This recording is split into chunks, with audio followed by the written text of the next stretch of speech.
Hola, ¿qué tal amigos? Este es el canal de Yo Android. Hoy vamos a hablar de buenas prácticas y malas prácticas a la hora de ser programadores backend con Java. ¿Listo? No es como una regla oficial, son cosas que he ido aprendiendo, que he ido viendo a lo largo de mi experiencia en la industria y que espero que a muchas personas que estén empezando les puedan llegar a funcionar. ¿Listo? Les pueda llegar a servir para que escriban un código más limpio, un código legible, con menos errores. Entonces vamos al computador. No se vayan a poner a fijarse en si el código tiene sentido o no. Este código, la mayoría del código simplemente lo creé para mostrarles ejemplo. ¿Listo? Esto no es nada funcional. Entonces creo que el primer tip o el primer consejo que yo les quiero dar es evitar retornar lo que son las listas no vacías sino nulas. Evitar retornar listas nulas como se están haciendo en este caso. Si ustedes necesitan, por ejemplo, retornar una lista vacía, pues tienen este collection empty, ¿sí? Porque también si ustedes están retornando, si ustedes llegan a retornar este objeto, por ejemplo, y no está inicializado, esto lo que va a hacer es que les va a retornar un nulo, ¿listo? Y por allá les va a saltar un null pointer exception, ya saben ustedes cómo es eso. Y ahora vamos con este otro ejemplo y es el uso de lo que son las constantes. Hay dos formas de usar constantes, aquí como lo estamos haciendo. La primera es esta, color constant, aquí. Es lo que la mayoría de personas hacen, lo más limpio que logran hacer. Y es crear una clase que se llame, no sé, lo que sea, constante. Porque hay personas, por ejemplo, que no crean constantes, sino que en cada archivo de Java van quemando el código o el valor de esa variable. ¿Cuál es el problema de eso? Que si algún día vos tenés que hacer un refactor o necesitas cambiarle el valor de esa constante, pues tenés que ir archivo por archivo de Java cambiando eso, ¿sí? En cambio, cuando nosotros tenemos un archivo de constante, lo único que nosotros vamos a hacer es cambiar el valor en esta constante y en los demás lugares donde se use esa constante se va a actualizar. O sea, eso es lógico. En lugar de si en cada clase que estás usando constantes estás pegando este valor, obviamente va a ser un lío hacer un update de todo eso. Y está la otra forma que es la ideal y es usar un enumerable. Vamos a ir acá. La ventaja de los enum es que ellos nos brindan algunos métodos para nosotros poder verificar si una variable que le pasemos pertenece a ellos o no. O también los métodos para recorrer todos los valores que nosotros necesitemos. Por ejemplo, nosotros podemos hacer color example aquí y podemos decirle value of y le pasamos pues unos valores y él nos va a crear una constante con ese valor. En el caso de que no exista, pues nos va a dar una excepción. Ahora vamos con este otro ejemplo y es el caso de los iteradores. Debemos evitar crear este tipo de iteradores. Sé que en las versiones antiguas de Java esto se hacía mucho. De hecho, a mí en la universidad me enseñaron a programar, a hacer los for de esta forma. ¿Cuál es el lío con esto? Que si necesitas iterar sobre elementos muy grandes, pues obviamente estás haciendo uso de memoria porque estás declarando esta variable, ¿ok? Una forma más limpia de hacerlo es así, como ustedes lo ven acá. Ya con la aparición de Java 8, Java 11, ustedes pueden hacer uso del API Stream. Ustedes pueden recorrer, hacer un for each, un filter, un map, lo que ustedes le quieran hacer, ¿listo? Otra de las cuestiones es evitar inicializar variables en null porque eso es redundante. Si ustedes hacen esto es lo mismo que no tenerlo, porque cuando ustedes declaran estas variables, este string por defecto viene nulo, este age por defecto viene en 0 y este boolean por defecto él viene en falso. Es muy diferente si yo tengo declarado esto. ¿Listo? Este booleano, por ejemplo, él viene nulo. Este integer, él por defecto viene nulo.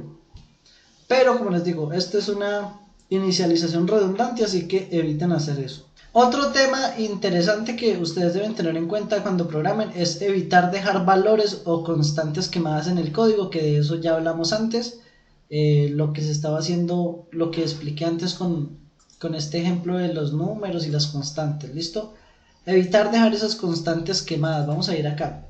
Por ejemplo aquí, digamos que este es un programa con muchas líneas de código y yo necesito leer esto por ahí en otro método y en el otro método también hago lo mismo, le paso este string. ¿Qué va a pasar? Cuando nosotros necesitemos hacer un refactor, necesitemos editar ese directorio, vamos a tener que ir string por string modificándolo. ¿Qué es lo que se debería hacer? Pues ya lo vimos.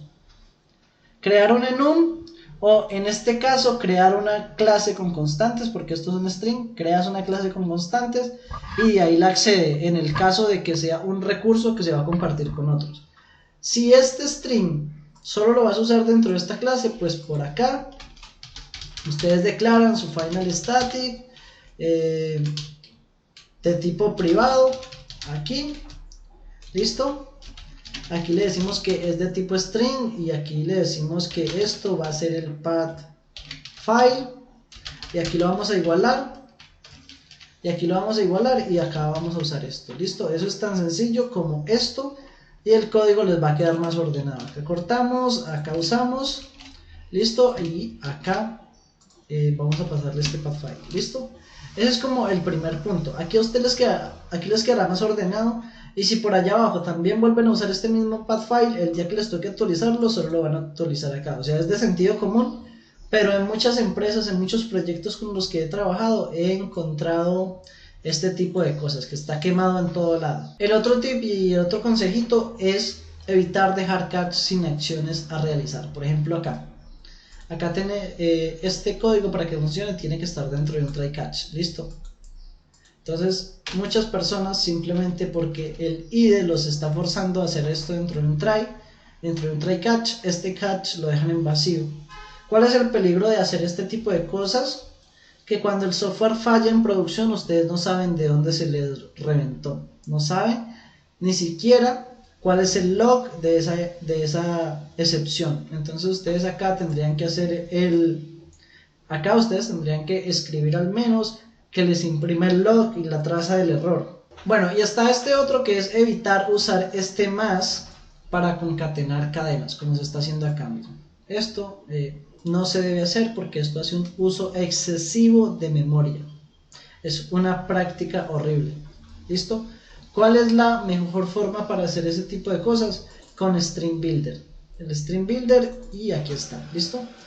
¿Por qué no se debe hacer esto? Bueno, esto se lo deben explicar en la universidad y es porque cada vez que nosotros concatenamos, él va creando una nueva instancia. Cada vez que ustedes concatenan, eso se va generando como si fuera una bola de nieve a nivel de memoria. Bueno, está este que debía haber empezado por él, que son yo sé que para muchos que estén viendo este video dirán como que lo que está diciendo este tipo es lo más obvio del mundo. Y si fuera obvio no estuviera haciendo el video, o sea... En muchas empresas que he trabajado se ven malas prácticas, he trabajado con mucha gente en proyectos y todo, y uno ve este tipo de prácticas. Lo primero que ustedes van a ver es que esto es una mala práctica, crear variables que no tienen sentido. Si yo estoy creando un objeto de tipo student, lo común sería que uno de estos sea nombre, otro de estos sea apellido, o sea, evitar crear variables que no tienen sentido para otro programador. O sea, si esto lo llega a ver otro programador, ¿qué carajos va a saber que es A, B, C, D, E, F? ¿Listo? Apellido, dirección, teléfono, no sé, estado civil, por ejemplo. Quitamos esto para que no se nos haga tan largo el video, ¿listo? Y esto, por ejemplo, edad, ¿ok? Así sería. Ahora bien, ¿qué otra cosa también está mal aquí? Que esto no se debe hacer todo en una sola línea. O sea, el IDE lo permite hacer, pero ¿qué es lo más óptimo? Que todo esto vaya en una línea separada. ¿Por qué se debería hacer en líneas separadas? Por buenas prácticas, por legibilidad del código, porque cuando ustedes vayan a hacerle debug, porque cuando ustedes vayan a debuguear una aplicación, va a saltarles en esta línea y ustedes no van a saber cuál de las tres es que tiene o no valor. O cuando ustedes necesiten hacer un test coverage, pues pasa por encima de esto y no van a saber cuál no están cubriendo. ¿Qué otra cosa? El acceso debe ser privado. Esto no debe ser público. Si esto es un POJO o un DTO, lo que sea, esto no debería ser público. Entonces lo que ustedes deben hacer es que esto debe tener acceso privado. ¿Listo? Entonces, ¿listo? Esto lo que debe quedar es de modo privado. Y lo que ustedes deberían hacer es acá crear lo que son unos getters y unos setters. Por aquí, hace tiempo que no trabajo con Eclipse, entonces se me han olvidado muchas cosas. Aquí vos generas los getters y setters y ya con eso podemos nosotros desde otra clase acceder a cambiarle el valor a estas variables, nada de dejar eso público, ¿listo? Cada variable debe estar en varias líneas, ya lo vimos. Y otra cosa, esto es bastante tedioso, estar creando este código sin lógica que no tiene sentido. Esto hoy en día rara vez se hace, ¿sí?